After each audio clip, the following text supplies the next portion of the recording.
Finland ကို24ကီလိုမီတာကျွန်တော်တို့နေတဲ့မြို့ငယ်လေးရတယ်ဈေးသွားဝယ်မလို့ပါ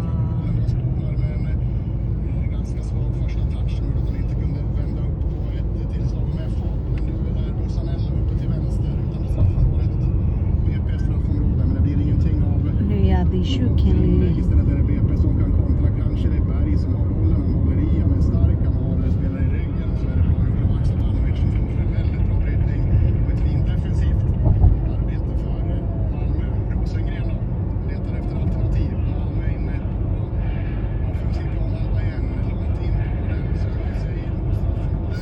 နယ်စပ်နဲ့ဖင်လန်နယ်စပ်ပေါ့နော်မြောက်ပိုင်းဆွီဒင်နိုင်ငံရဲ့မြောက်ပိုင်းဒ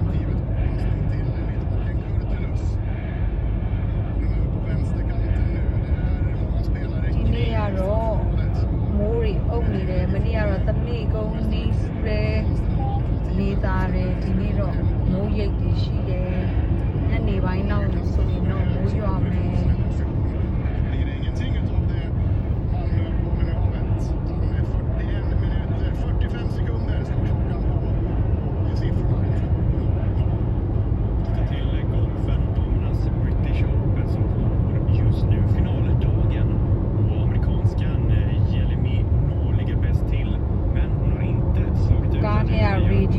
FM ဖွင့်တော့အတန်တော့လည်းနည်းဆူညံ့နေတယ်နော် sorry ဒီ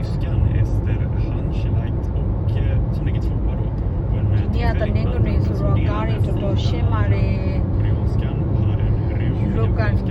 နင်္ဂနွေနေ့ဆိုများသောအားဖြင့်ကအိမ်မှာနားကြတယ်မနေ့ပြန်အတွက်ကိုတို့အားမွေးချပြီးနောက်တစ်ပတ်စာအတွက်လှုပ်ဆင်းမှုရအတွက်ကိုဒီမှာမိသားစုနဲ့ချက်ပြုတ်စားတော့ကြတယ်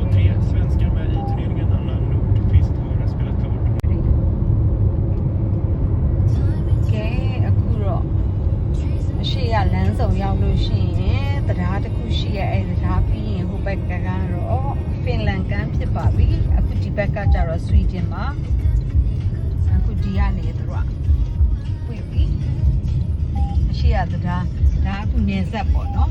အခုဒီဘက်အချမ်းကဆွီဒင်အချမ်းမှာဟိုဘက်အချမ်းကကျတော့ဖင်လန်မှာ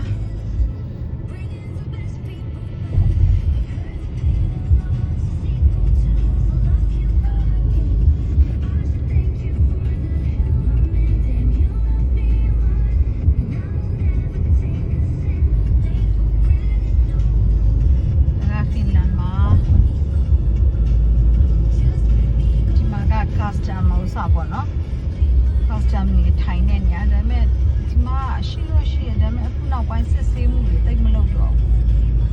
ဘူးတကယ်ဟိုနေရာတွေပဲသူတို့စစ်တယ်ပေါ့နော်ဒီဘက်မှာတွေတော့တိတ်တော့မစစ်တော့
ဝယ်တဲ့နေရာကနိုင်ကွက်မောင်းရပါတယ်အသွားပြန်ပေါ့နော်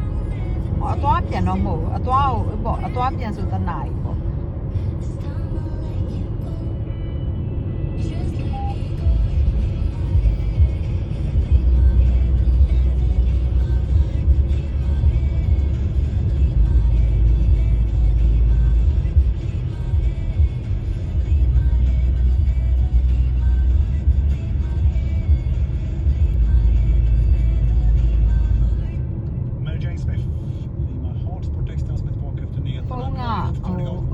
မရာပြောတာဟိုစပေါ့နော်ရိုက်တဲ့အခါကျလို့ရှင်လက်ထဲမှာကင်ပြီးရိုက်ထားတာနဲ့ဒီသူ့ရဲ့ဟိုစပေါ့နော် selfie stick နဲ့ဆိုလို့ရှင်တော့တော်တော်တော့ကွာတယ်ငိမ့်နေလေနော်လက်နဲ့ကြတော့မငိမ့် ဒီမ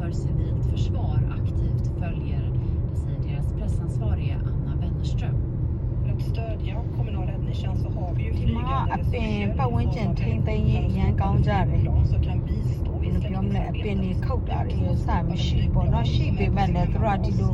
လမ်းနဲ့တအားကျလာတာတို့သူများအိမ်ချမ်းဝင်းတွေဘက်ကိုအရွက်တွေကျွေတာတို့ဆိုလို့ရှိရင်ဘေးအကိုင်းလေးတွေလောက်ပဲခုတ်ကြတယ်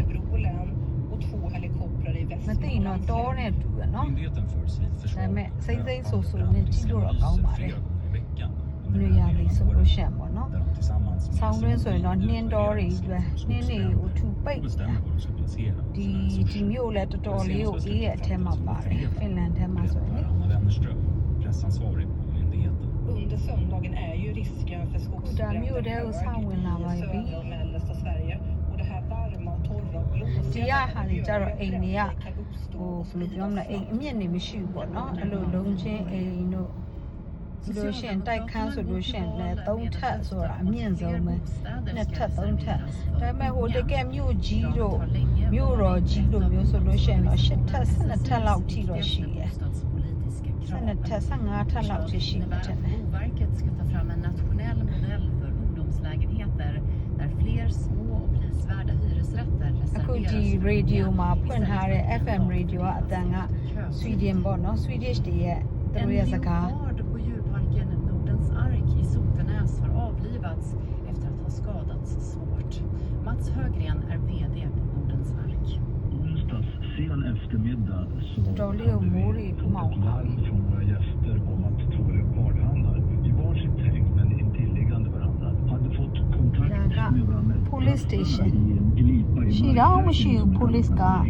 och därifrån hade den ena handen dragit in den andra handens ben och orsakat så mycket skador så att tragiskt nog när vi undersökte den sen när vi hade sökt den så insåg vi att det gick inte rädda leoparden utan vi var tvungna att avliva den av